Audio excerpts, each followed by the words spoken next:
Padre, en esta hora, Señor, te alabamos, te damos gracias por tu amor, bendecimos tu nombre también, Padre.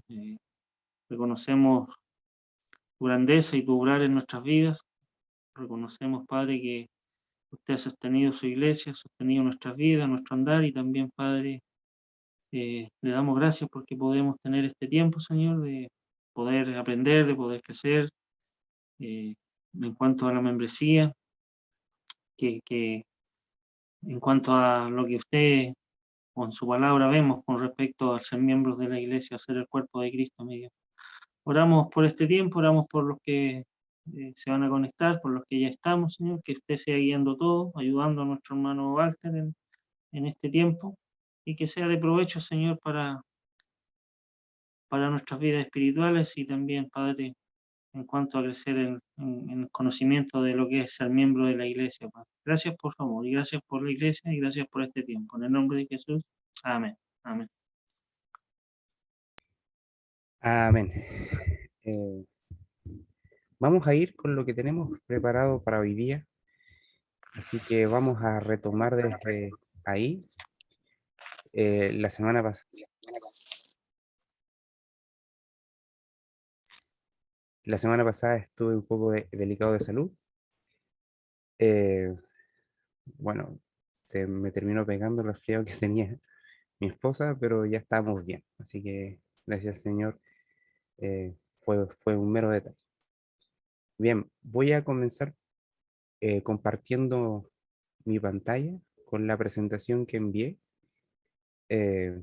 No era obligación echarle un vistazo, solo los que querían adelantar, pero aprovechando la instancia, bueno, habría sido bueno que hubieran leído el material. Bien, este estudio bíblico tiene varias sesiones y lo denominé así la membresía por el Evangelio de Cristo.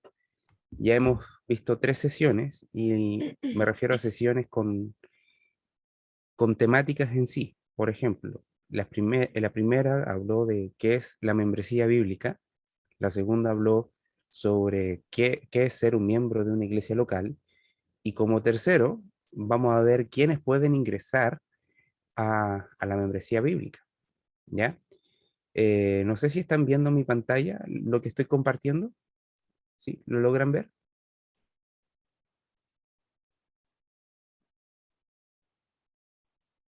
¿Sí?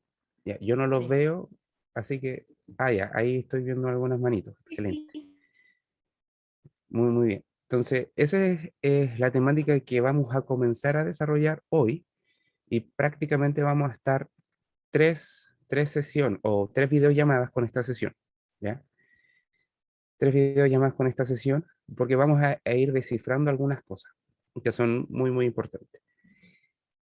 Uno de los objetivos de este estudio bíblico es poder, por medio del conocimiento de la membresía que encontramos en la Biblia, ayudarnos a perseverar en el Evangelio, ¿ya?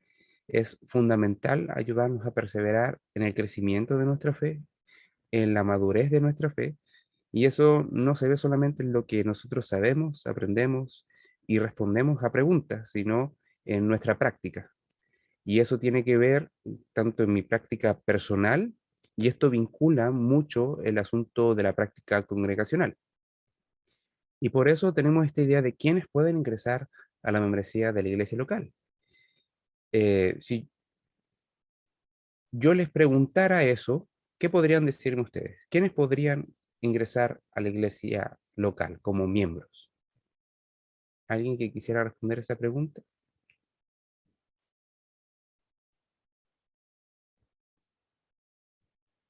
¿No? ¿Nadie? ¿Quiénes podrían ingresar a la membresía de la iglesia local?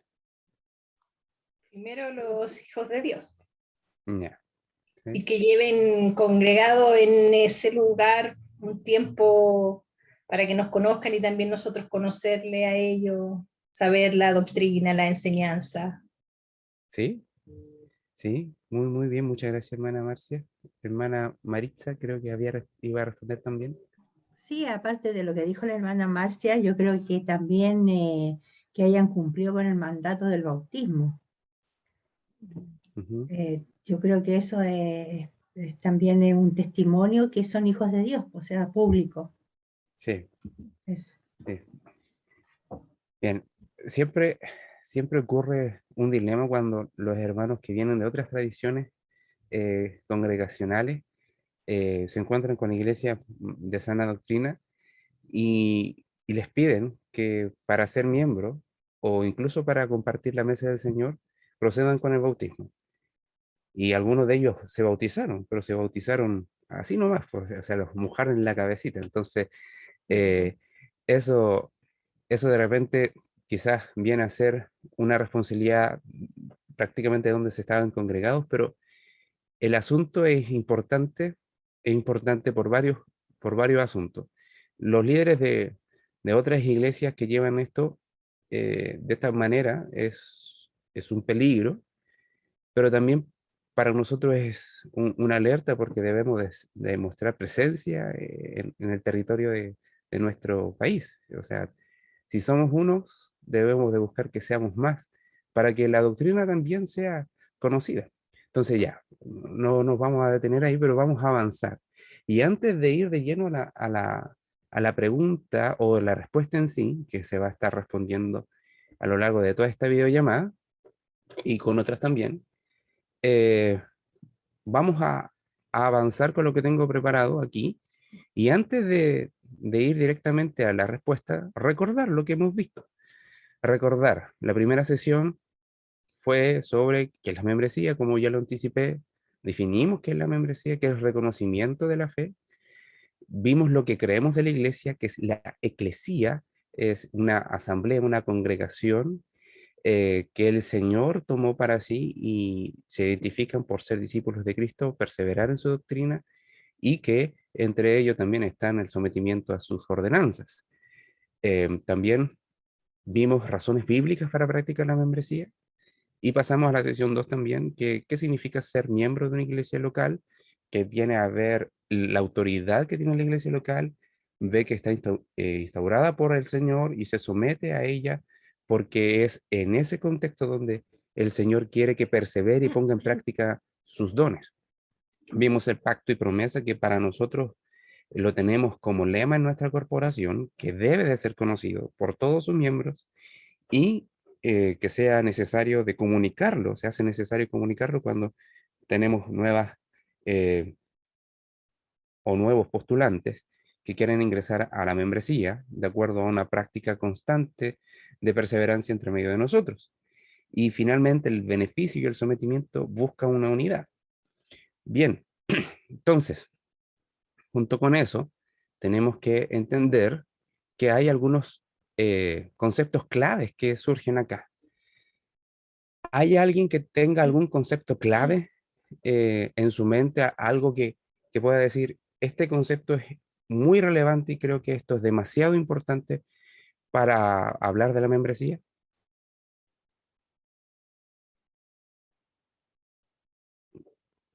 Bueno, aquí usted menciona algún concepto sobre la membresía, algo que considere que es importante. ¿Algún concepto clave? La palabra sometimiento a la Sí, iglesia. totalmente. Es la palabra sometimiento. El sometimiento no es obligatorio. Sometimiento es voluntario de todas las partes involucradas. Y es como cuando nos sometemos al Señor, al ser salvados, así también nos sometemos a los salvados los unos a los otros. Bien, excelente. Bien, ¿algún otro concepto que consideren importante? La autoridad que tiene la iglesia. La palabra la palabra autoridad también, porque muchas veces nosotros vemos la idea de embajada o de ser embajadores de una forma distinta, solamente como enviados y mensajeros, no como representantes de la ciudadanía del cielo. Y eso es fundamental, tanto particularmente como congregacionalmente. Cuando hablo particular, me refiero a cada uno en su vida diaria, y congregacionalmente con mayor razón. Entonces estamos manifestando el gobierno y la autoridad del Señor, y es lo que debería obedecer la iglesia en sí. Entonces, también es algo importante. Otro concepto, no sé, alguien más que quiera mencionar algún otro concepto, alguna idea.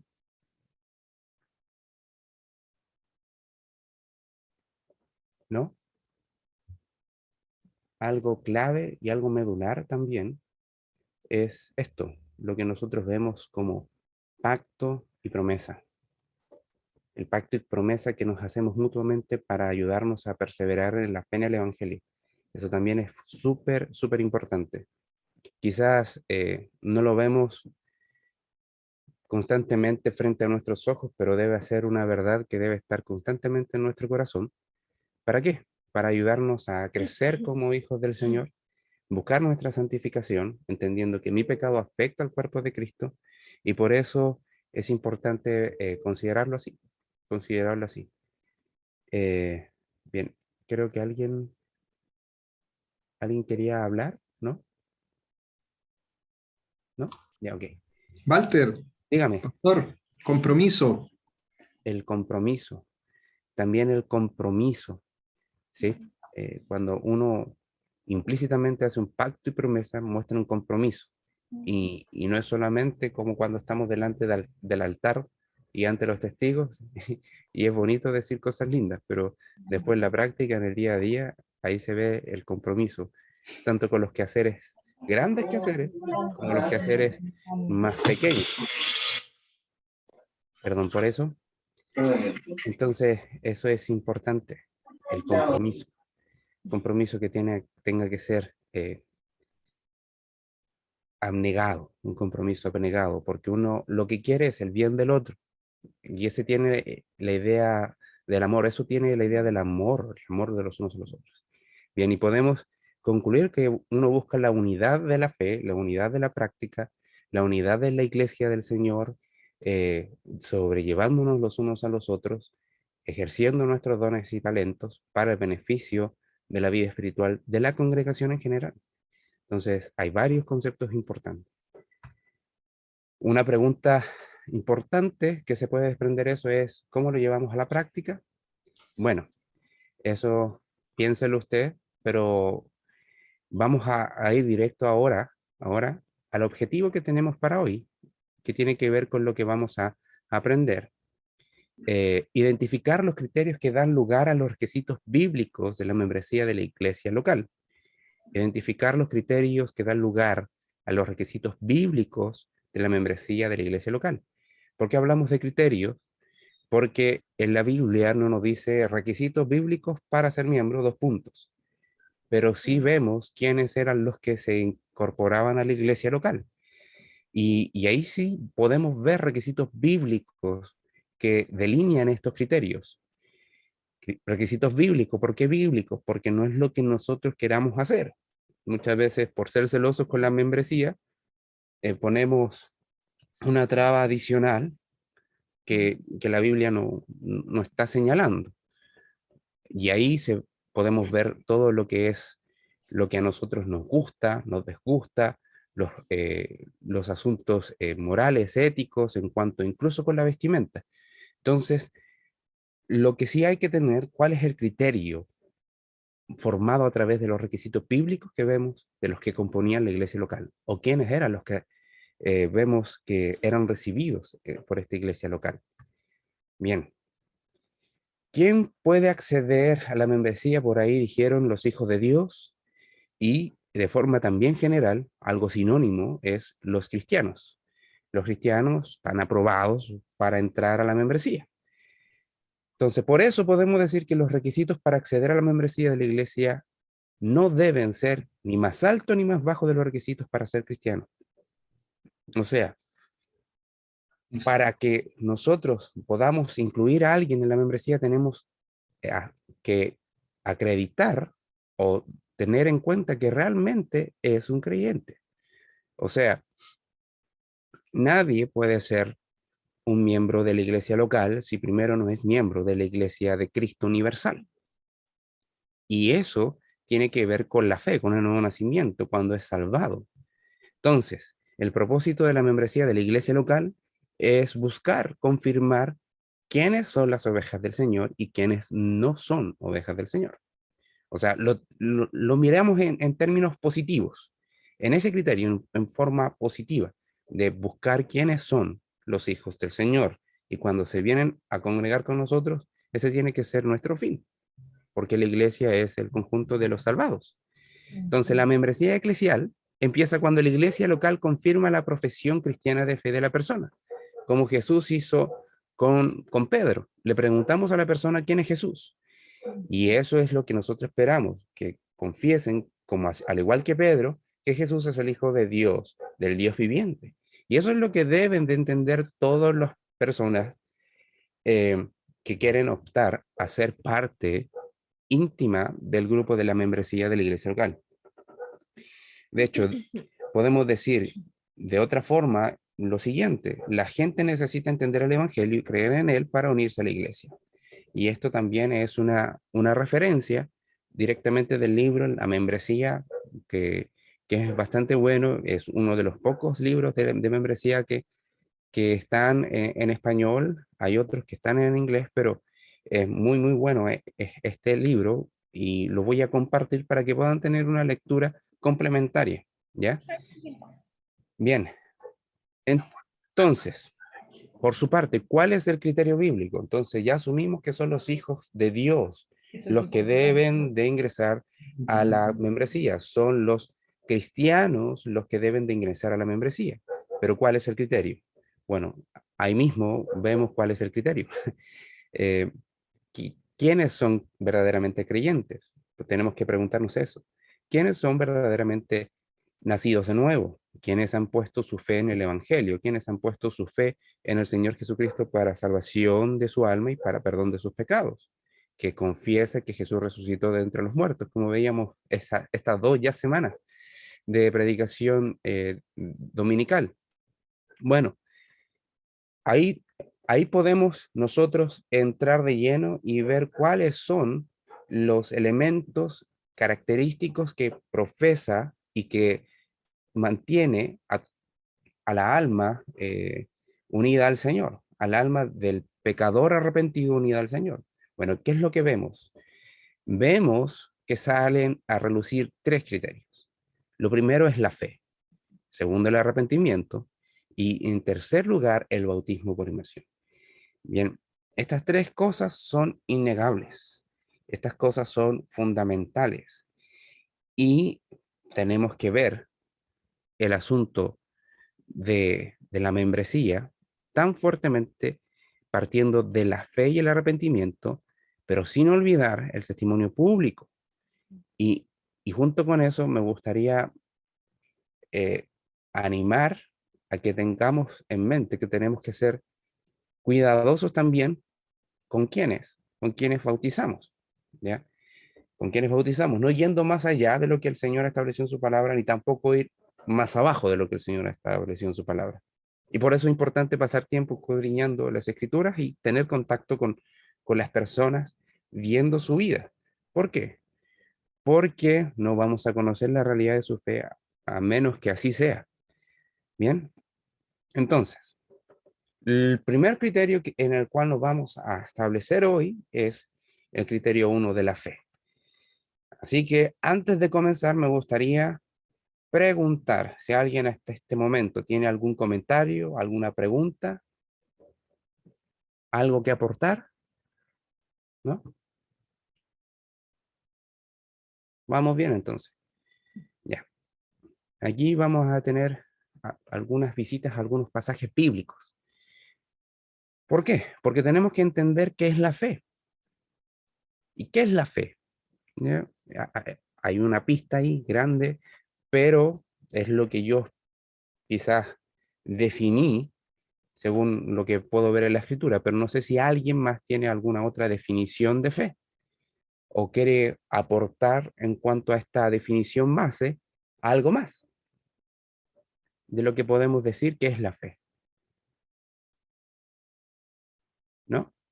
Bien, entonces, ¿estamos de acuerdo con lo que dice Hebreos 11:1. Es pues la certeza de lo que se espera, la convicción de lo que no se ve.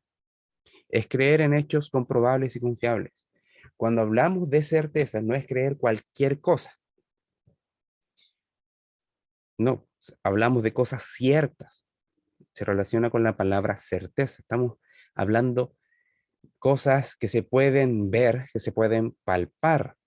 Por eso los apóstoles decían, lo que nosotros vimos y lo que hemos oído, eso anunciamos. Por eso tenían una fe, una confianza, una convicción en su interior de lo que están viendo sus ojos. No solamente pasa en el plano terrenal, sino que también tiene en en su sentido espiritual una realidad vital, latente y fuerte. Certeza, es una certeza y la convicción de lo que no se ve. Aquí el escritor de Hebreos estaba pensando no solamente en que los hechos son ciertos, sino que también espera la promesa de que lo que se prometió, según estos hechos del Evangelio del Señor Jesucristo, de que vivió, murió, fue sepultado y resucitó, tienen una esperanza futura, una, una esperanza que siempre apela a las cosas que no podemos ver en inmediato porque están más adelante en el tiempo. Entonces, certeza de cosas ciertas, convicción, a pesar de que no vemos, vamos a lograr. Y después viene la galería de los hombres de fe, como también enseñaba el hermano Matías este domingo, y se mencionó a varios: Abraham, Enoc, Job, los profetas y así sucesivamente. Entonces, es creer en hechos comprobables y confiables, si no estaríamos creyendo mentiras. Entonces ahí viene el sentido de la resurrección también. La resurrección es creíble no solamente porque decimos tenerle fe, sino porque es cierta. Hay hechos que lo avalan, hay testigos que lo testifican. Entonces, en ese sentido, el escritor de Hebreos está sentando la base de que Jesús no es cuestionable, su existencia no es cuestionable, su evangelio no es cuestionable, sino que la fe está basada en una es, cosa cierta, en un hecho cierto. De lo contrario, podríamos creer cualquier cosa, pero eso no avala que nuestra fe sea buena. Podemos creer eh, en mitos, en leyendas, y eso no convierten en los mitos y leyendas cosas como ciertas. Para nada. De hecho, podemos creer incluso que cosas propias y personales de características que nos gustaría tener. Pero por más que lo digamos, mm, es necio hacerlo porque en algunos momentos pueden carecer de realidad. Por ejemplo, yo puedo creer que tengo una cuenta bancaria de Steve Jobs, el fundador de Apple. Entonces, el asunto es eso. El asunto es eso. Puedo creerlo, pero es una mentira. Y que lo crea no lo convierte en realidad. Entonces, lo que está diciendo el escritor de Hebreos es algo verdadero. Entonces, la fe, nuestra creencia, está basado en algo cierto. Pero también tenemos que entender que cuando nosotros creemos en esto que el Señor ha revelado, según su plan, según sus tiempos, como es el Evangelio de la salvación de Dios en Cristo, no es algo que nosotros hayamos querido o hayamos imaginado, hayamos pensado, sino que es un don de Él. La fe es una certeza, es una convicción, pero también debemos de entender que esto no nace de nuestra naturaleza, porque naturalmente podemos tener fe en cualquier cosa pagana, pero no creer en la verdad de Dios, porque estamos muertos en nuestros delitos y pecados y así venimos a este mundo. Entonces, para que eso rompa el esquema, tiene que ser concedida por aquel que tiene la verdad en sus manos, en sus palabras, en su boca, que es Dios. Y podemos tener aquí algunos versículos bíblicos. No sé si alguien me quisiera ayudar buscando segunda de Timoteo capítulo 1, versículo 5.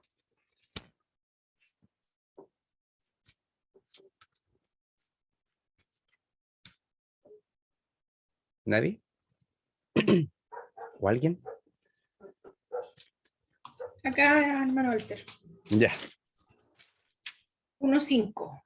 Ujú. Trayendo a la memoria la fe no fingida que hay en ti, la cual habitó primero en tu abuela Loida y en tu madre Eunice, y estoy seguro que en ti también. Ya. Si se dan cuenta, Pablo está hablando de la certeza que tiene de la fe de Timoteo, una fe no fingida, entendiendo que habla de una genuidad de fe que realmente la recibió y que no fue solamente algo particular de él, sino que también viene con su madre Eunice y también su abuela Loida. Entonces está hablando de una seguridad de su certeza en el Evangelio del Señor Jesucristo.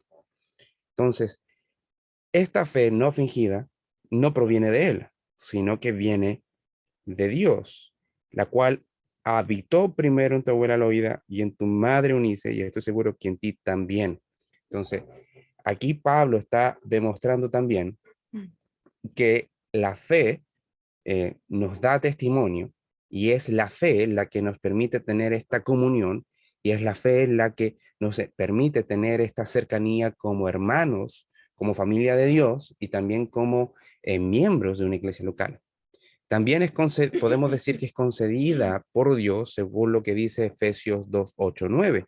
Este es un texto normalmente recurrido para hablar de la salvación, que es por gracia, pero también es importante fijarse en palabras claves, como lo que dice, bueno, leamos, dice, porque por gracia sois salvos por medio de la fe, y esto no de vosotros, pues es don de Dios, no por obras para que nadie se gloríe. Entonces, tanto la salvación como la fe no viene a ser una obra humana, sino que viene a ser una obra directamente de la intervención divina, por la obra del Espíritu Santo. De lo contrario, no vendríamos a nacer del Espíritu, vendríamos a nacer por una influencia del Espíritu y un parte de nuestra voluntad. Todo lo contrario, la Biblia dice que tanto la salvación, que es producto de haber creído, viene esa fe producto de la gracia de Dios. Y esto no es de nosotros, sino que es un don de Dios, una gracia de Dios, un regalo de Dios.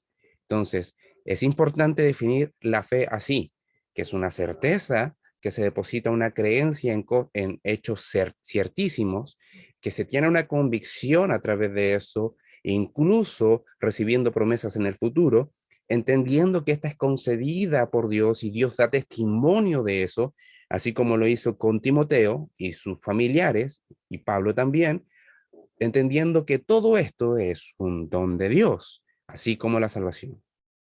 Bien, partiendo de esa base, es un requisito para la membresía porque es un requisito para ser salvo. Entonces aquí tenemos varias instancias en que la fe se vuelve indispensable.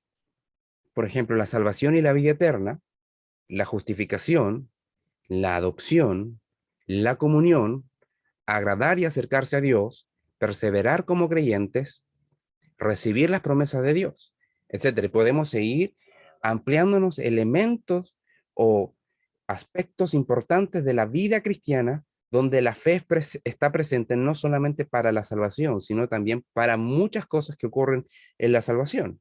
Entonces, hasta ahí, ¿alguien tiene alguna pregunta? ¿No? Bien. Entonces,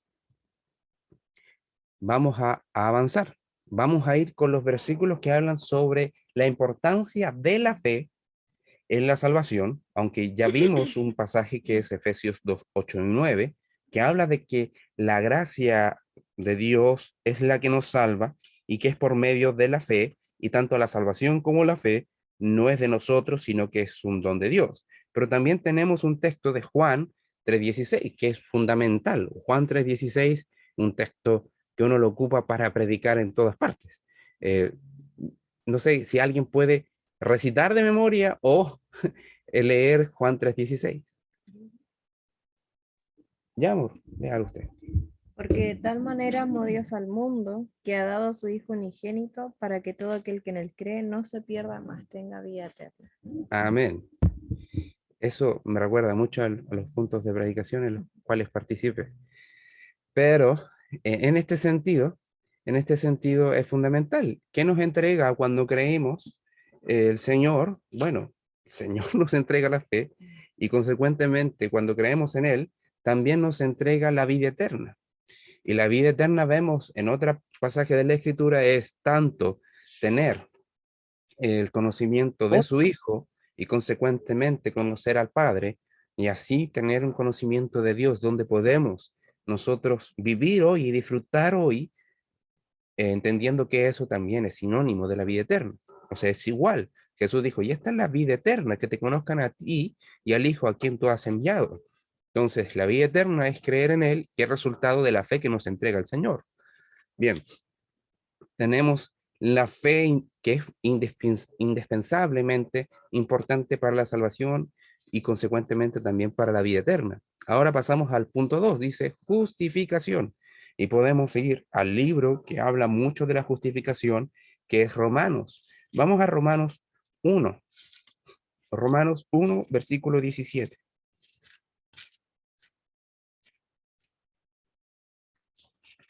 ¿Alguien quisiera leerlo? Porque en el Evangelio la justicia de Dios se revela por fe y para fe. Como está escrito, va a ser justo por la fe vivirá. ¿Se dan cuenta? Ahora, cuando habla de que la justicia de Dios fue revelada por la fe y para fe mediante el Evangelio, esto apunta directamente la justicia que nosotros vemos en Jesús y recibimos en Jesús cuando creímos en Él. O sea, Dios cuando estaba crucificando a su Hijo, porque fue el Dios Padre que ideó este plan. La justicia de Dios estaba siendo derramada en Jesús. Y cuando nosotros creemos que así fue, la justicia de Dios es aplicable a nosotros para salvación, para expiación, para redención, no para condenación. Entonces, la fe nos trae, y eso también habla de la justificación. Eso habla de la justificación. Cuando vemos que la justicia de Dios se revela por fe y para fe, por medio de Jesús en la cruz, y es también manifestada con la resurrección, entendemos nosotros que está siendo manifiesta la justificación de Dios. De hecho, podemos ir a un pasaje más adelante en Romanos 5, Romanos 5:1. Y nuevamente repite la misma idea. Pablo en sus cartas muchas veces están con esta estructura de quiasmo, o sea, presenta una idea, nuevamente hace un paréntesis, trata otros temas y luego vuelve a tocar lo mismo. Y así sucesivamente. Eso ha pasado con el libro de Corintios y en muchas de las cartas de Pablo también ocurre. ¿Por qué? Porque Pablo, por más que escribió en griego el Nuevo Testamento, muchas, 14 cartas del Nuevo Testamento, tenía esta idea de estructura argumentativa hebrea. Entonces, ¿qué es lo que dice el versículo 1 del capítulo 5? Justificados, pues, por la fe tenemos paz para con Dios por medio de nuestro Señor Jesucristo. Entonces, está diciendo exactamente lo mismo. O sea, está diciendo, primero, la justificación y la justicia de Dios es revelada, y en segundo, en Romanos 5:1 está diciendo, la justificación es para ustedes por medio de la fe, y han recibido esta justificación por medio de la fe. La fe es importante, es fundamental, es fundamental. Punto 3, ¿qué dice? La adopción. Y para hablar de la adopción podemos ir a este pasaje que también es muy, muy interesante de Gálatas, un libro que habla de la relación del creyente con la ley, porque muchos de los Gálatas se estaban desviando, dejando atrás el Evangelio de gracia, volviéndose legalistas o adoptando un comportamiento muy judío para vivir el Evangelio. Y acá explica Pablo maravillosamente cómo cómo podemos ver que no solamente la fe nos entrega la salvación, la vida eterna, la justificación, sino que también el mismo acto en que el Señor nos salva y nos comparte esta fe por gracia, pasa este hecho, la adopción. Versículos 26 y 27 del capítulo 3 de Gálatas. ¿Quién lo podría leer? Ya, Yo puedo. te lo voy a quitar. La hermana Ya Marita hice. había... Ah, ya, la hermana Ivonne. Ah. Ya Perdón. ya. ¿Sí? ¿Lo leo? Sí, dale, no. Ya. Pues todos sois hijos de Dios por la fe en Cristo Jesús, porque todos los que habéis sido bautizados en Cristo, de Cristo estáis revestidos. Bien, excelente. Entonces aquí tenemos algo súper importante. Acá está hablando primero de la condición que tenemos cuando creímos de ser hijos de ira, ahora pasamos a ser hijos amados, según eh, Juan, primera de Juan, capítulo 3, versículo 1. Mirad cuán amor nos ha dado el Padre que nos ha hecho ser hijos de Dios. Entonces, todos los que somos hijos por la fe en Jesús, la fe en Jesús nos hace hijos de Dios. Y después habla del bautismo. Y aquí habla en términos general del bautismo que ocurre cuando somos salvados. Este bautismo que Dios nos imparte por el Espíritu Santo, porque sin el bautismo del Espíritu Santo no tendríamos fe, no tendríamos un nuevo nacimiento, no confesaríamos a Cristo, no tendríamos un conocimiento del Señor. Es el Espíritu Santo que nos sumerge delante de Dios por su poder para para ser considerados como hijos de Dios, pero también apunta directamente a lo que nosotros hacemos públicamente, con el bautismo delante de muchos testigos dentro de la congregación local. ¿Ya? Ahora le voy a estar pidiendo a la hermana Maritza, que había abierto el micrófono, no lo había escuchado, que si puede estar leyendo Juan 1:12. Mas a todos los que le recibieron, a los que creen en su nombre, les dio potestad de ser hechos hijos de Dios. Excelente. Entonces ahí tenemos un concepto que habla sinónimamente de lo que es la fe, que es el creer. A todos los que creyeron, a los que recibieron, esto es la gracia de Dios, aquellos que recibieron la fe, aquellos que recibieron el evangelio por la gracia de Dios, somos llamados o tenemos la autoridad de ser llamados o el derecho de ser llamados hijos de Dios. Entonces, ahí se muestran las dos condiciones. Antes, si no creíamos en Jesús, el evangelio de salvación que el Padre estableció para la redención de las almas de los pecadores, no éramos hijos. Pero por medio de la fe, por creer en Jesús, somos hijos, pasamos a ser adoptados.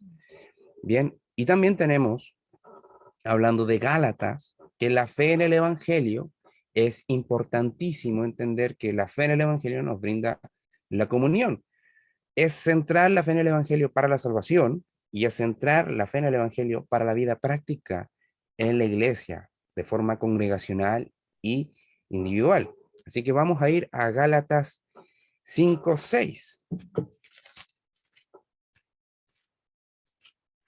No sé si alguien quisiera leer el texto Acá, de pastor, Gálatas. Ya, porque en Cristo Jesús ni la circuncisión vale algo, ni la incircuncisión, sino la fe que obra por el amor. es fuerte este versículo, me gusta porque aquí lo está corrigiendo. Está corrigiendo directamente, diciéndole, déjense de cosas. La fe en Cristo es todo. No vale tu rito ni tu religión. Está descartando la religión judía como la revelación completa, ¿ya? Porque entendamos que la religión judía partió como revelación de Dios en el Antiguo Testamento y que fue establecida por las ordenanzas, por los ritos de purificación y las fiestas con Moisés.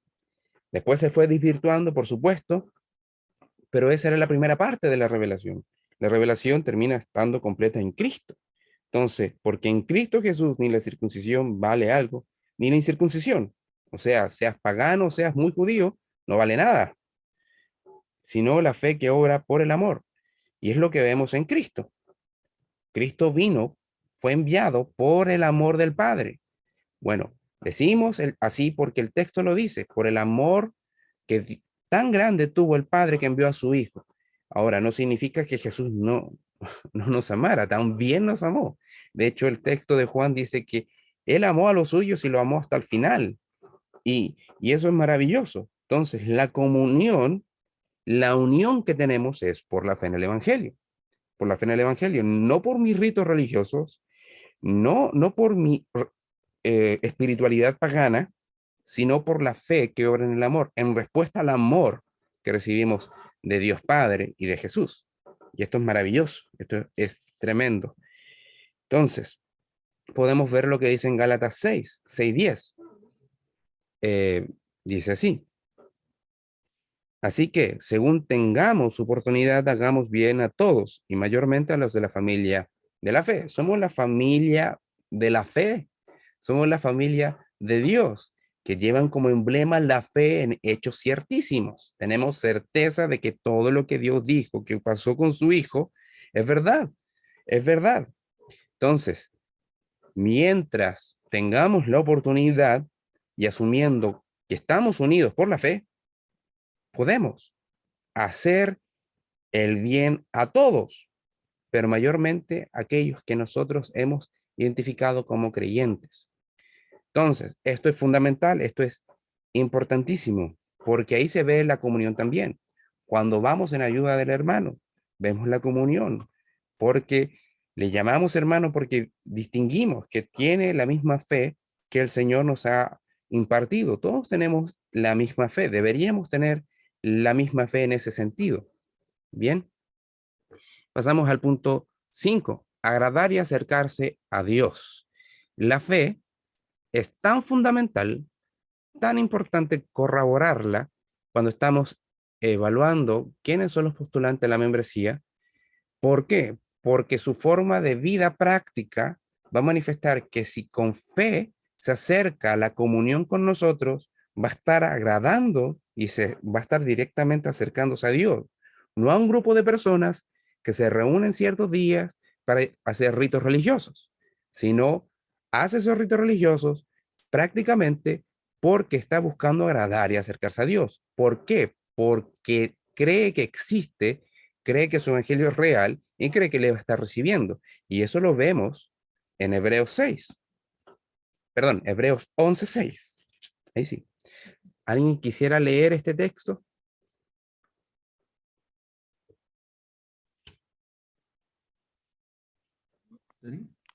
Amén. Ya. Pero sin fe agradar a Dios, porque es necesario que el que se acerca a Dios crea que le hay y que es galardonador de los que le buscan. Sí, esas palabras siempre a mí me ha generado problemas, por eso nunca la digo.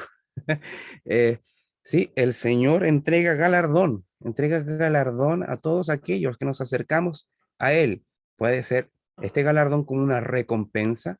Algunos piensan que puede ser una corona de acercarse a Él siempre con una confianza de que lo que Él dice es verdad, porque está hablando de las promesas. Entonces nos acercamos a Dios creyendo que Él está ahí para nosotros, que Él existe, pero también que está dispuesto a nosotros. Entonces, para la vida de iglesia esto es fundamental. Cuando oramos, no oramos por si acaso, oramos porque sabemos que Dios está ahí escuchándonos. Entonces, eso tiene que ser compartido y tenemos que animar a los hermanos que muchas veces puedan estar decaídos a entender esto, a creer esto, a practicar esto. ¿Por qué? Porque la fe tiene un rol importante. La fe es central. Y así como hemos venido viendo, sin fe, y aquí Hebreos 11:6 lo dice clarito, es imposible agradar a Dios y sin fe no nos vamos a acercar a Dios. ¿Ya? No es que Dios no esté aquí de manera universal. Su presencia, dice la Escritura, que lo llena todo y que está por sobre todas las cosas, que trasciende por sobre todo el universo y sobre toda cosa creada. Entonces, ¿de qué cercanía está hablando? Está hablando de la cercanía que tenemos por medio de la comunión. La relación con Dios es una cosa que es relacional. Está hablando de esa condición de padre e hijo. Por eso hablamos de que una relación, de la relación con Dios no cambia, porque la relación que está hablando la Escritura es prácticamente esa condición de padre e hijo, de Señor e iglesia. Pero aquí lo que se está hablando, cuando uno se acerca a Dios, se está hablando de la comunión, de esta confianza diaria que tenemos. Entonces, esto es un criterio fundamental, evaluar la fe de los hermanos que se están acercando a la congregación para aceptarlos como miembros. Entonces, en Marcos 1:15 también habla del tipo de fe que debemos de tener. Es de creer y arrepentirse.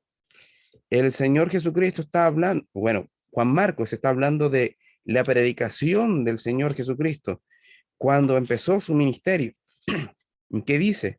Marcos 1:15. Dice así, diciendo, el tiempo se ha cumplido y el reino de Dios se ha acercado, arrepentíos y creed en el Evangelio. Nuevamente, el reino de Dios se ha acercado a los hombres para salvación, a todos los seres humanos que quieran aceptar este Evangelio. Entonces, el Señor se acerca a nosotros, pero si no nos arrepentimos y no creemos, ahí viene la idea de la fe, no podemos tener cercanía con Dios, porque no hay relación. Y si no hay relación de padre e hijo, de Señor e iglesia, de Salvador y salvado, no vamos a tener cercanía con Él en ninguna instancia. De hecho, estamos aún destituidos de la gloria de Dios. Ahora, pasamos al punto 6. Perseverar como creyentes. La fe también nos ayuda a perseverar con nuestra identidad clara, que es de ser creyentes. Y podemos ver en Primera de Timoteo, Primera de Timoteo 6:11. Dice así, mas tú, hombre de Dios, huye de estas cosas y sigue la justicia, la piedad, la fe, el amor, la paciencia, la mansedumbre. Entonces, eso es importante. La fe nos ayuda a perseverar, siguiendo la justicia, la rectitud del Señor, buscando lo que el Señor estableció, que es lo que debemos de obedecer. La piedad, una vida transformada a la imagen del Señor Jesucristo. La fe es fundamental, creyendo siempre que el Señor está ahí sosteniendo a su iglesia y a sus salvados. El amor, la paciencia, la mansedumbre. Y también podemos ver en Judas, el medio hermano del Señor, en Judas versículos 20-21, dice, pero vosotros, amados, edificados sobre vuestra santísima fe, orando en el Espíritu Santo, conservaos en el amor de Dios, esperando la misericordia de nuestro Señor Jesucristo para vida eterna. Entonces, cuando teniendo estos mandamientos tan directos de que tenemos que construirnos como casa, como hogar, en nuestra santísima fe, que es apartada para el Señor, no es contaminada con cosas paganas, debemos de edificarnos con eso. Y cuando vemos que personas que dicen que han creído en el Evangelio, que han recibido al Señor en sus vidas, debemos de asegurarnos de que crean esto. Debemos de asegurarnos de evaluar su fe. Debemos de asegurar a la iglesia de que estamos recibiendo a alguien que está testificando que la fe de Dios es por gracia, que la fe de Dios es un don. Entonces, podemos ver así también, en el punto 7, que podemos recibir por la fe las promesas de Dios. No es que Dios coloque en duda su actuar por nuestra cantidad de fe, sino hablando de la comunión que nosotros buscamos y que la comunión que nosotros tenemos con Él debe ser completamente basada en una dependencia de Dios y que con certeza podemos extender nuestras manos en el momento difícil y creer que Dios va a sostener nuestras vidas y no nos va a dejar y no nos va a desamparar. Y es lo que habla el capítulo 11 de Hebreos. Todos los santos de Dios se extendían hacia adelante confiando en la promesa de Dios. incluso aquellos que no vieron cumplida, pero sabían que Dios le iba a cumplir. Sabían que Dios iba a cumplir. ¿Qué promesa de Dios para nosotros puede tener esa importancia hoy en día? Bueno, no nos va a dejar y nos va a desamparar. Sea lo que pase en nuestra vida, con las finanzas, sea lo que pase con la vida, con la salud, con la familia, con la sociedad, con el mundo, el Señor no nos va a dejar ni nos va a desamparar. Pero una mayor a eso, que se desprende de esto, es que el Señor va a regresar. El Señor va a volver. Entonces nos extendemos hacia adelante mirando con certeza de que el Señor va a volver. Hablando de certeza, de fe. Entonces, eso es importante. Eso es fundamental. La fe es sustancial, es medular para el nacimiento de la iglesia, el sustento de la iglesia, la perseverancia de la iglesia y el reconocimiento de quienes son realmente parte de la iglesia. Entonces, capítulo 12, versículo 2. Puesto los ojos en Jesús, el autor y consumador de la fe, el cual por el gozo puesto delante de él sufrió la cruz, menospreciando lo oprobio y se sentó. Entonces, aquí da directamente un consejo a los hermanos que puedan tener luchas en sus vidas, que la fe les va a ayudar y les va a impulsar a mirar hacia adelante para tener gozo mientras se cumple la promesa.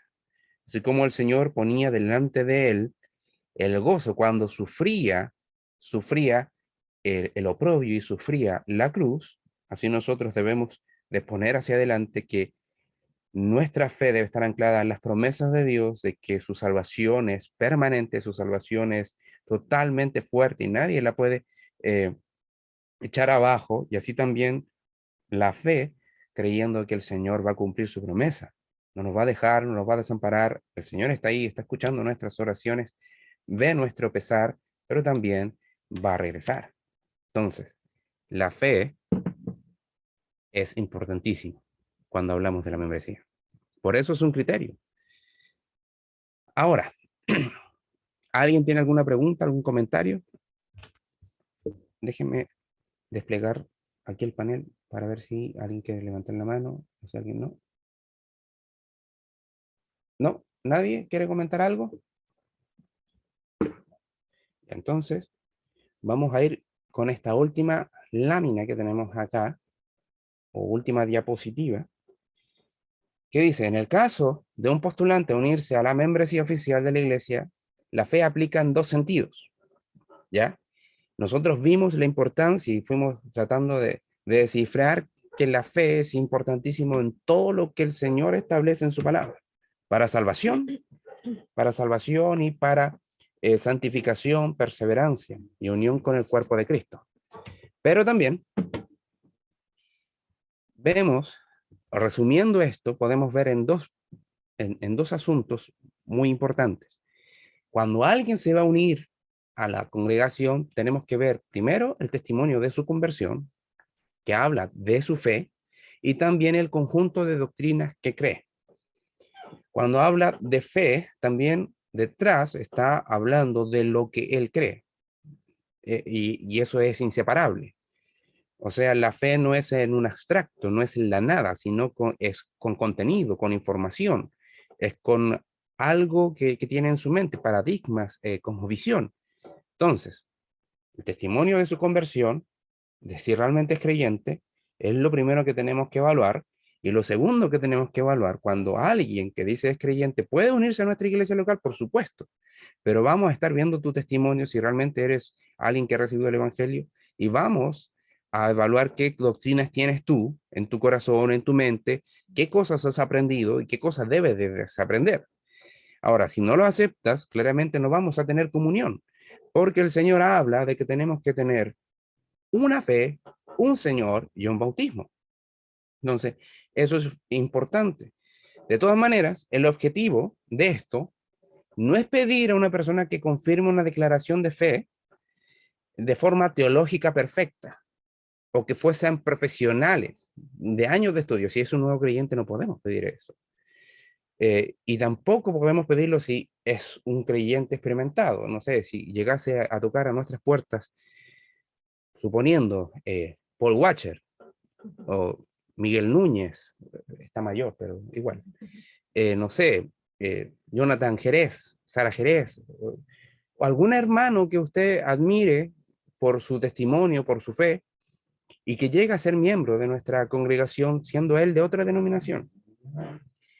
Por más que llegue alguien tan experimentado y quiera ser miembro de nosotros, no tenemos que exigirles una fe tan refinada en cuanto a los conceptos teológicos, sino lo que tenemos que centrar en los parámetros simples que el Señor estableció, si es verdaderamente un hijo de Dios, si es arrepentido.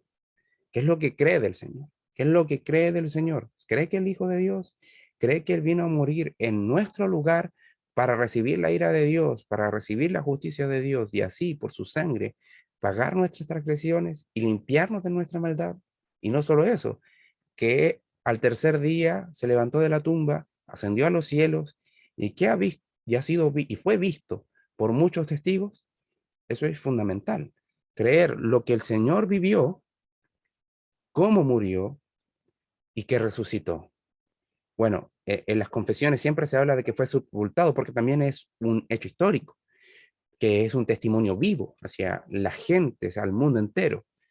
Algunos elaboran una frase similar a esta, de que la tumba fue abierta no para que Jesús saliera, sino para que el mundo entrara a ver de que Jesús no estaba ahí, de que se había levantado. Entonces, eso es lo que tenemos que esperar.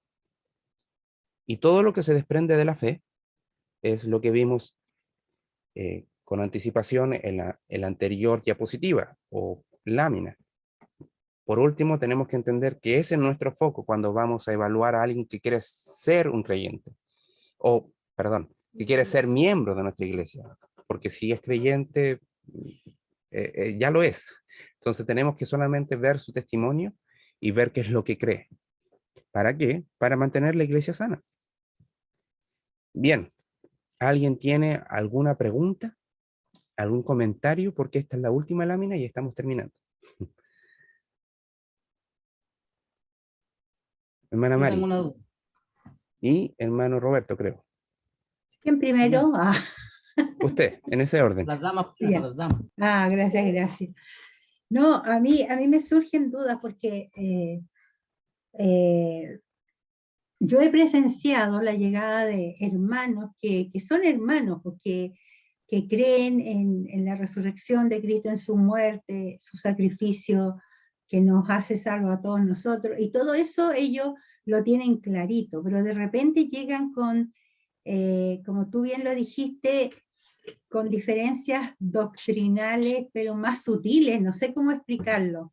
O sea, por ejemplo, hemos tenido hermanos que, te digo, yo no creo que los que estén presentes hayan presenciado eso, una hermana que se puso a hablar en lengua y la hermana, o sea, y todos nos quedamos mirando, porque nosotros teníamos nuestra creencia, nuestra doctrina frente a las lenguas, entonces ese tipo de cosas, o sea, ¿cómo se podría ver eso? O sea, de repente vienen de otras iglesias con, como tú lo dijiste, con doctrinas que hay que sacarlas, o sea, que no son bíblicas, pero eso uno se da cuenta en la medida que va conociendo al hermano, pues no, con una entrevista o sea, yo creo que ahí lo fundamental es esperar el tiempo que se debe esperar y ver bien su testimonio, porque incluso esta hermana traía una carta de su iglesia, o sea,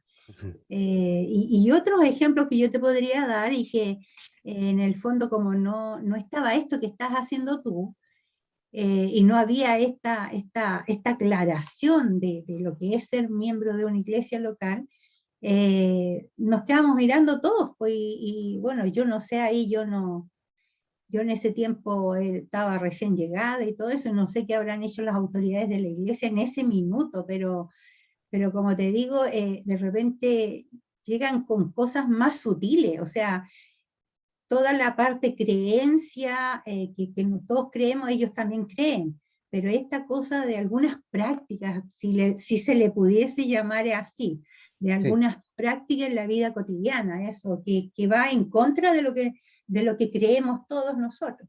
No sé si me explico. Sí, sí, y bueno, creo que dio en el clavo de pensar que tenemos que primero entender que los miembros no nacen de la noche a la mañana. Entonces, si lo vamos a recepcionar como miembros dentro de nuestra congregación, tienen que pasar un tiempo conociendo lo que nosotros creemos. Entonces, después de eso, según lo que ve la hermandad, la congregación y también lo que ve el directorio, podríamos decir, ¿saben qué? Esta hermana primero tiene buen testimonio o este hermano tiene buen testimonio, pero no está creyendo en todo lo que nosotros practicamos. Entonces, ahí tendría que haberse una decisión y surgen varios tipos de decisiones, diciéndole al hermano o la hermana que si quiere puede buscar alguna congregación que practique realmente lo que ella cree, o si quiere realmente comprometerse con nosotros, debe de someterse a lo que nosotros creemos. Y todo lo que usted cree que se sale de nuestra doctrina, quizás no va a ser parte de nuestra comunión y no va a aportar a nuestra comunión. Así que eh, le pediríamos que por favor, en cierta medida, se limite a eso. Ahora, si no le gusta ninguna de las dos, eso ya es un asunto personal, no podríamos llamarlo a la membresía, pero sí o sí tenemos que tener un tiempo de enseñarle, porque si hay alguien que confiesa que es creyente, tenemos que animarle a que venga, que conozca al Señor con nosotros, pero por eso es importante considerar estos dos puntos que yo mencionaba, ver su testimonio de conversión, su fe en el Señor, pero también ver el conjunto de doctrinas que tiene. Entonces, si el hermano está o la hermana está de acuerdo a decir, me voy a comprometer con ustedes, voy a poner mis dones y talentos a servicio de la iglesia, me voy a someter a la doctrina que ustedes practiquen, aunque no estoy de acuerdo con todo, y me voy a autorregular en ese sentido, no tendría ningún problema, aunque sería raro, aunque es raro, porque si hay iglesias para todo tipo de convicciones, es raro eso. Entonces, ¿por qué te estás quedando? ¿Estás quedando por las convicciones de la escritura que tienes, que ves que estás seguro que la escritura es así?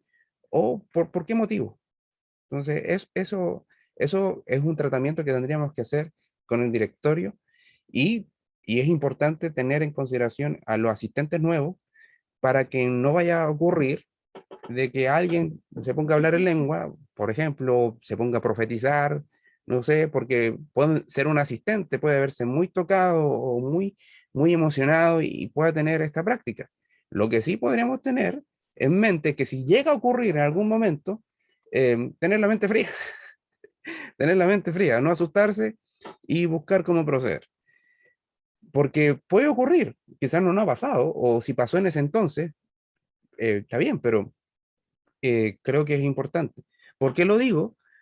También en este sentido, porque he visto pastores que después de un tiempo, no me estoy metiendo en las patas de los caballos, pero después de un tiempo manifestaron que tenían una convicción muy diferente quizás en cuanto a la iglesia y en cuanto a la escatología. Y después terminaron yéndose y generó un cisma o una división en la iglesia local donde ellos estaban pastoreando.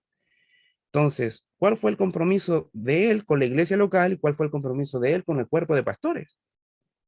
Estaba al tanto con la doctrina y si lo hizo, eh, hermano, hay que ser lo suficientemente cuerdo y prudente para no generar daño, porque los que estamos ahí queremos servir al Señor, queremos avanzar, pero si tú crees que al menos el evangelio de nosotros que estamos predicando es el correcto y tienes problemas con la iglesia o temas de los últimos tiempos, hermano, te invito a que puedas resolver eso en paz, incluso si eres pastor.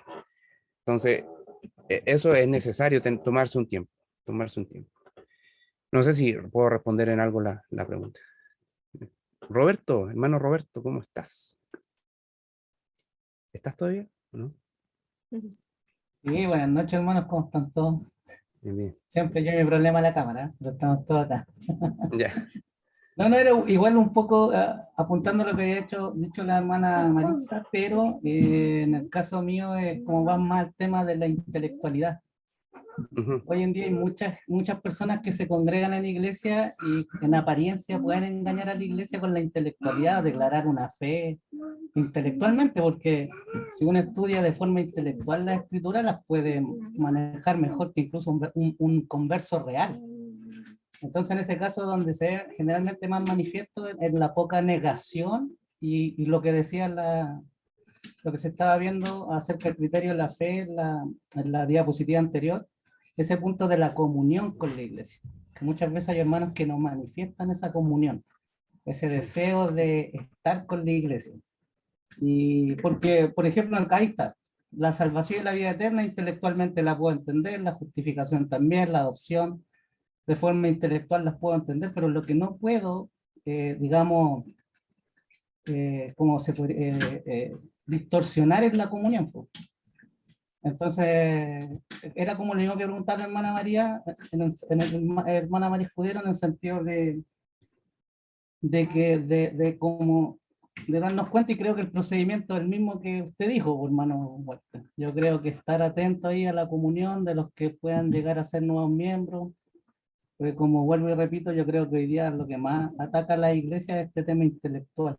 Hay muchos hermanos que han migrado de otras iglesias que son un poco más carismáticas y han llegado a iglesias que son más reformadas, pero vienen con una idea que es totalmente rap, o sea, el tema de un cristianismo más solitario.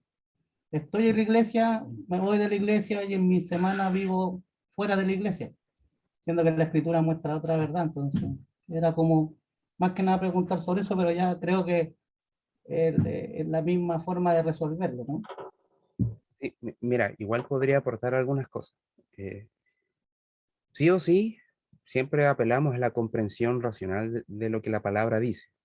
Eso es un factor importante. Ahora, cuando vemos que esas realidades que son importantes, imperativas en un creyente, estamos hablando de que el creyente está pecando y que lo que tenemos que hacer es corregir su corazón pastoreándolo. Entonces, en ese sentido, sí o sí, tenemos que entender que nuestro conocimiento del Señor tiene que ser recto, pero también mi corazón y mis emociones tienen que ser dirigidos correctamente hacia el Señor y hacia lo que el Señor dice que debo de manifestar este amor hacia Él, hacia los santos, hacia los perdidos, pero también mi práctica. ¿Qué es lo que ha pasado? Eso ha quedado oculto. Siempre cuando se habla de cómo guiar el corazón de las personas, no se habla de solamente el corazón, sino que se habla de estas tres cosas. Porque cómo manifestamos lo que creemos, testificándolo, pero también practicándolo. Y eso no puede pasar impune de manera interna en las emociones y en el sentimiento. Entonces, cuando vemos que mi amor no está fuerte, creo que hay que pastorear ahí porque es importante que esté fuerte. El Señor dijo que no hay mayor amor que dar su vida por sus amigos. Y Él lo dijo, nosotros tenemos que pensar que tenemos que manifestar este sacrificio y padecer por los santos. Pero también eso, a eso voy, que tenemos que corregir a esos hermanos que puedan tener malas prácticas. Y en ese entonces también podemos considerar que así como le pasó a los apóstoles, así como le ha pasado a muchos hermanos a lo largo de la historia y a muchas iglesias, probablemente aceptemos a alguien que no es creyente. Es probable, es probable. El apóstol Pablo le dijo a unos colaboradores, negando a Juan Marcos, el escritor del Evangelio. Digo, él se fue con el mundo, con los deseos de este mundo y me dejó solo. Pero después vemos que Juan Marcos viene a hacer consuelo a su vida. Entonces, él se apresuró a decir que no era creyente, pero después ve que el Señor sí le salvó y que sí está sirviéndole a él. Pero también vemos que hubo un grupo de en un grupo de colaboradores estaba Demas, y se menciona una, dos o tres veces, y luego vemos que Demas, siendo colaborador en el ministerio, lo dejó, y no era colaborador cualquiera, no cualquiera que entrara como en la experiencia, porque es una experiencia también de haber recibido al Señor y de haber confesado sus pecados, estaba dentro de la iglesia, sino que también procedían con enseñarles la fe de los apóstoles. Por eso habla de los fundamentos de los apóstoles, y también la hacían el bautismo público y después compartían la cena y perseveraban en las casas. Entonces, no era cualquiera un colaborador del ministerio. Entonces, si a ellos les pasó, tenemos que ser conscientes, humildes, sencillos y reconocer que por más que busquemos la comunión con el Señor a nuestro ojo, nuestro criterio que muchas veces busca amar y buscar que los hermanos realmente estén creciendo en su vida espiritual, y a veces hay personas que aparentemente están creciendo en su vida espiritual, pero no lo están porque están muertos en su delito y pecado, puede que se nos cole la membresía. Hay que ser honestos y sinceros en este sentido. Por eso es importante ser valientes, en ser fuertes, en perseverar en lo que Dios dijo que hay que hacer, pero no irnos más arriba y tampoco más abajo. Porque muchas veces por querer mantener la iglesia pura la cerramos. Y el Señor nos estaba mandando a que vengan, vengan todos los cansados y trabajados, que el Señor los hará descansar. Y algunos lo van a repetir. Y le pasó a la iglesia de los hebreos y en algunas iglesias locales de Asia Menor en ese entonces, Galacia, también habían incrédulos. Corintio también habían algunos incrédulos. Entonces, si les pasó a la iglesia que están en la Escritura, probablemente nos vaya a pasar a nosotros, pero tenemos que tener fe en el Señor que nos va a ayudar a perseverar. Incluso da la parábola del trigo y la cizaña, que no vamos a arrancar a la cizaña porque incluso pueden sufrir los que son realmente trigo. Entonces, que el Señor nos ayude a pastorear a todos, sea para santificación o sea para un mayor peso en el día del juicio para sus almas. Y es verdad, el Evangelio es digno de ser recibido por todos para testimonio de la gloria de Dios y para salvación, ya sea esto para que muchos vengan al arrepentimiento como para otros no tengan excusas delante del Señor y su condenación sea tal cual como el Señor ha descrito. Eso puedo responder. No sé si alguien más quiera preguntar algo. ¿No? ¿Acotar algo? Una sola, te hice una consulta, hermano Walter. Uh-huh. Esta pregunta me la hizo mi papá.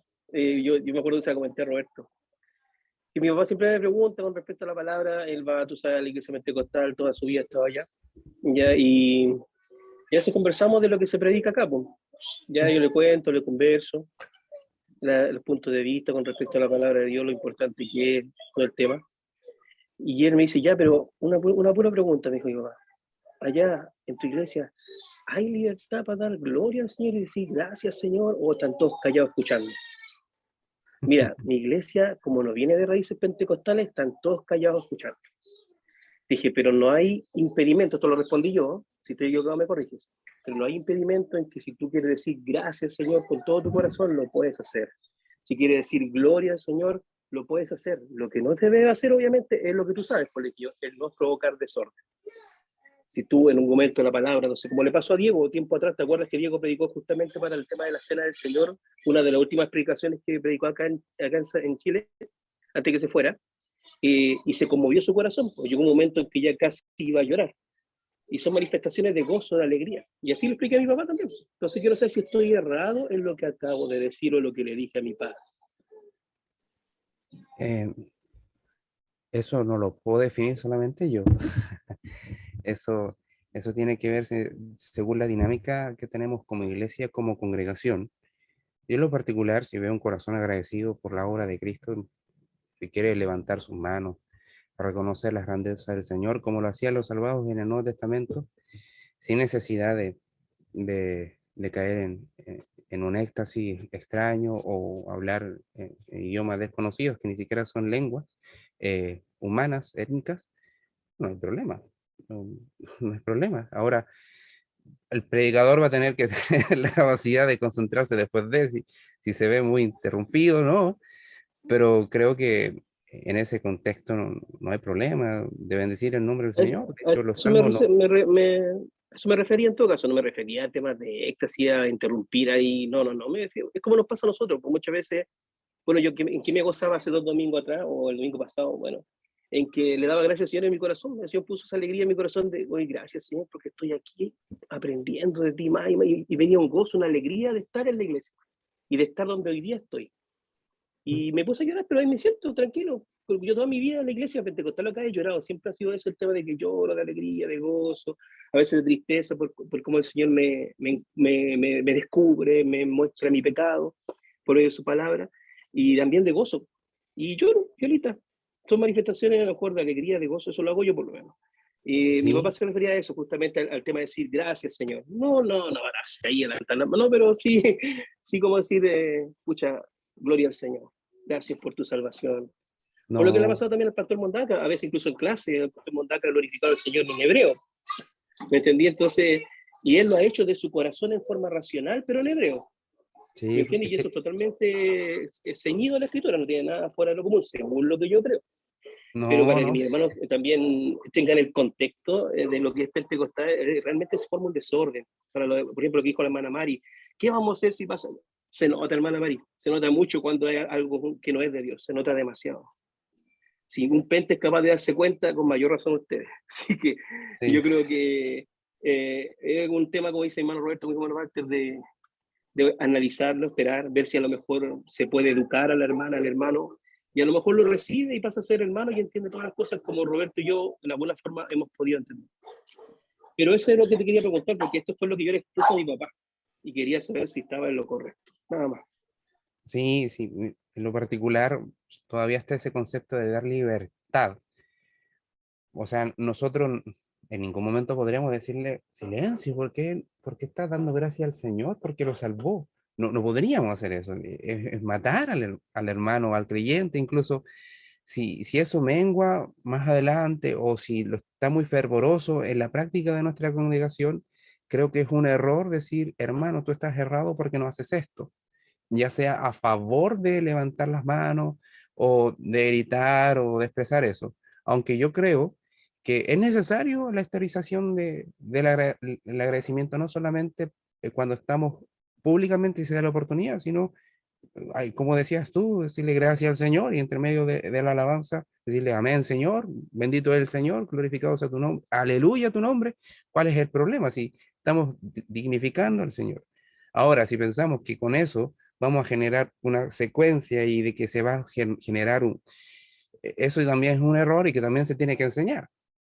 Entonces, es importante el pastoreo en ese sentido, porque no es malo glorificar, lo vemos en los salmos. Es malo lo que nosotros muchas veces vemos como referencia de iglesias carismáticas. E incluso, sé que nos hemos pasado, pero ya vamos a estar terminando, contarles un testimonio de los grandes avivamientos que hubieron en 1740 con el pastor y teólogo gran reconocido como es Jonathan Edwards. No sé si han escuchado de él. Es tremendo ese hombre. O sea, está la presencia del Señor, pero fue tremendo. Él era muy monótono para sus predicaciones. Él leía su manuscrito, pero lo que generaba, no sé si habrá sido su oración, es la voluntad y la soberanía del Señor. Además que oraba increíblemente mucho. Entonces, lo que generaba en la congregación muchas veces eran espasmos, ¿ya? A veces eran personas muy, muy acongojadas en su corazón, arrodilladas en el suelo, llorando y gritando al Señor para la salvación de su alma. Hay algunos que empezaban a tiritar porque estaban tan conmocionados los que estaban escuchando que si veían que no podía el Señor salvarles en ese momento, se veían totalmente sin esperanza. Entre otras cosas, hay algunos que también caían no en éxtasis, pero sí había momentos en que había mucha gratitud y los hermanos daban gracias al Señor llorando con gozo. Entonces, entre muchas otras cosas. Entonces, ¿qué es lo que hizo? Él fue defensor y crítico. Dijo, si esto es del Señor, no lo simplificó tanto en el sentido de va a perseverar. No lo simplificó así. Porque si fuese así, la Iglesia Católica tuvo 1000 años que donde perseveró con sus malas doctrinas hasta el día de hoy. Lo que él dijo, lo que él dijo fue un análisis un poco más profundo. Si esto viene realmente por una fe en el Evangelio, probablemente él esté recibiendo la fe genuina, pero si yo veo con el tiempo y veo su testimonio que se desvía de la verdad y se entrega a los placeres, fue solamente un éxtasis emocional. Pero si vemos que esto va acompañado con frutos dignos de arrepentimiento, con un cambio de vida, me está dando testimonio que es un verdadero creyente. Entonces, yo no puedo limitar eso porque es la soberanía de Dios, pero sí puedo ver que en muchos es falso y en otros es genuino. Entonces, eh, no sé si el Señor en su misericordia pueda generar algo así en nuestra congregación o en Chile con Unión de Centros Bíblicos, pero sí o sí tenemos que estar conscientes que sí o sí tenemos que estar velando por el testimonio de los hermanos y conociendo a los hermanos que quieran integrarse a nuestra congregación, enseñando que lo que la Biblia dice, no más arriba ni más abajo. Entonces, en ese sentido, animarnos a perseverar en la escritura, y por eso es importante estar comprometido en estudiar las escrituras para que cualquiera de nosotros pueda hacer discípulos, porque es el mandato para todos, ¿no? No solamente para un grupo, para todos, los que son creyentes. Bien, eso, vamos a estar terminando, vamos a orar al Señor. No sé, no sé, vi un dedo por ahí apuntando algo, no sé, ¿no? Ya, entonces bien, vamos a orar y dando gracias al Señor. Padre, en glorioso nombre de Jesús, te damos gracias por tu misericordia, damos gracias por tu bondad, damos gracias por tu fidelidad, damos gracias por lo bueno que tú eres. Reconocemos nuestras faltas delante de ti, nuestros pecados que atentan contra tu santidad, pero nos sometemos a ti, venimos delante del trono a reconocer que tenemos que aprender mucho de tu palabra. Si queremos vivir como una iglesia que glorifique tu nombre, Señor, ayúdanos a aprender de tu palabra, pero con un fervor en el corazón que busque amarte, busque adorarte, busque exaltar tu nombre, mostrando la gloria de Cristo donde vayamos para llamar a otros al arrepentimiento de sus pecados con la certeza y la fe en tu evangelio que es de salvación para todo aquel que está necesitado de esta salvación, todo aquel que viene con sus delitos y pecados a presentarse delante de ti. Oramos, Señor, para que nos ayudes a crecer como la familia de Dios que somos y que podamos hacer discípulos que dignifiquen y glorifiquen tu nombre. Te amamos, Señor, sabemos que es por la fuerza de tu espíritu, es por el poder de tu palabra, pero Señor, ayúdanos a ser comprometidos con nuestras disciplinas espirituales, ayúdanos a ser comprometidos con nuestros tiempos, con nuestra mayordomía, confiando que no somos capaces por nosotros mismos, sino por la obra tuya en nosotros. En nombre de Jesús oramos. Amén. Bien, hemos terminado, hermanos. Que el Señor les bendiga. Nos vamos a estar